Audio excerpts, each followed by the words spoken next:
Bismillahirrahmanirrahim. Nih, antum sudah sendirian di kantor, Pak, nggak ada orang, sudah antum cek, sudah dikunci, pintu rapi dan sebagainya.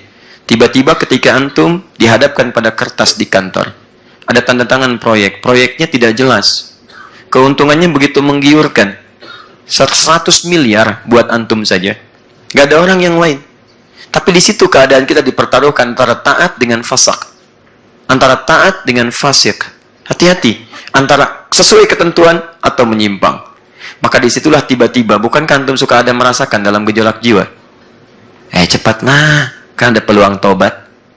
Ya, bisa diganti, bisa dicicil, mumpung ada kesempatan daripada tidak ada sama sekali. Pernah merasakan keadaan itu? Ya, dalam level yang berbeda, mungkin pernah. Tidak harus kemudian ada tawaran 100 miliar. Wah, menemukan 10.000 di jalan aja sudah gelisah. Ya, cuma 10.000 levelnya teman-teman. Atau bahkan 100.000. Pilihannya kan tidak mudah. Ada sogokan, ada macam-macam. Lewatnya seperti itu. Tiba-tiba di meja ada 2 juta. Saya tolak. Saya tolak ini. Nggak berpengaruh bagi saya. Naik 200 juta. Waduh, istikharah dulu deh. Oh, istikharah dulu. Masya Allah. Luar biasa. Begitu jumlahnya besar, istikharah dulu. Itu tuh kadang-kadang tuh masuk lewat hal yang tidak kita ketahui, tidak menyenangkan teman-teman.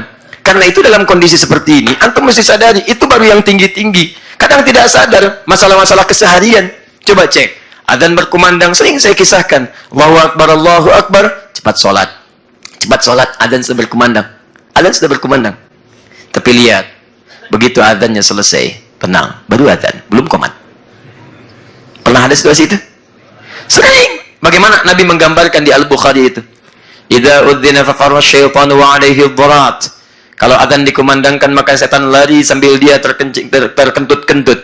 Maksudnya dia lari dalam keadaan saking benci dengan suara adzan. Kalau adzan kecium pun dia ingin tutup tuh, seperti orang menutup hidungnya menghisap atau merasakan bau yang tidak sedap. Jadi bukan cuma telinganya ditutup, hidungnya pun pengen dia tutup, lari. Makanya kalau dalam situasi adzan, kadang-kadang situasi fitrah itu muncul.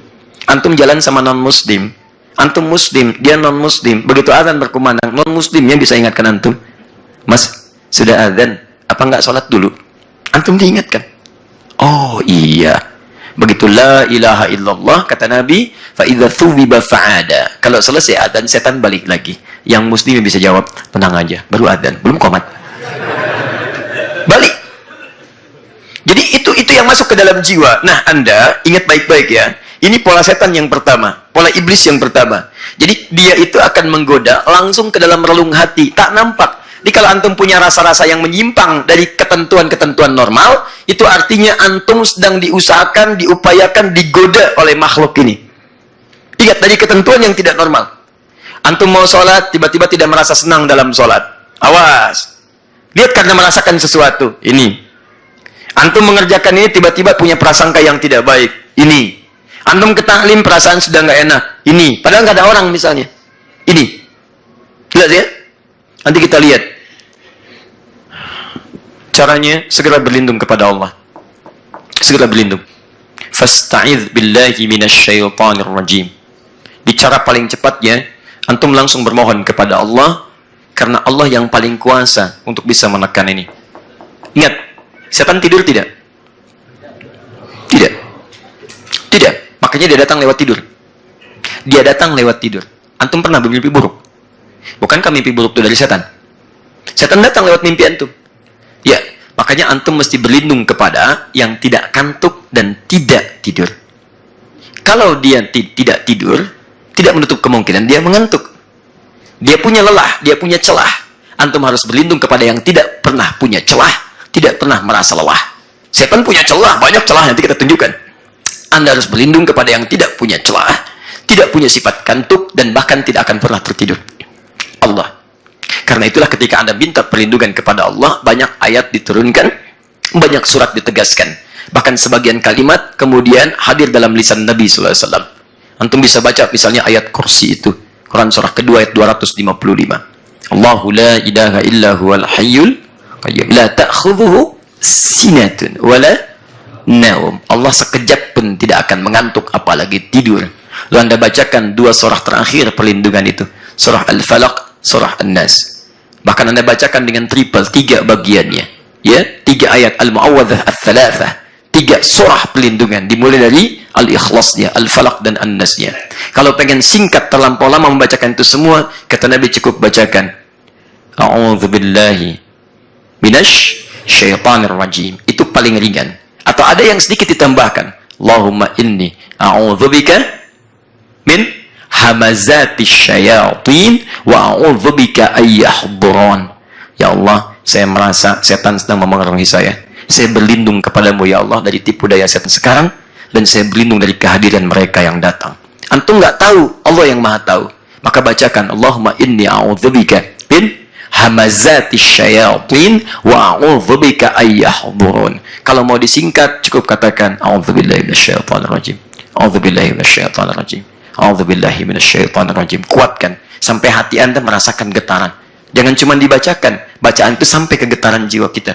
Makanya kenapa bacaan zikir subhanallah, alhamdulillah, Allahu akbar dilatih sampai 33 kali? Maksudnya dari bacaan itu supaya sampai menyentuh ke jiwa.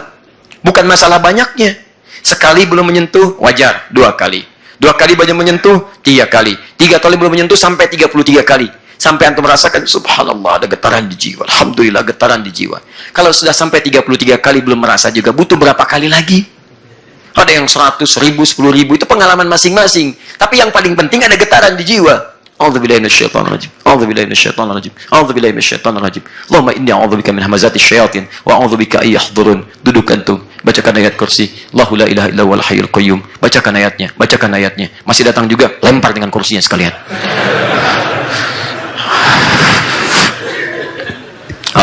Ya.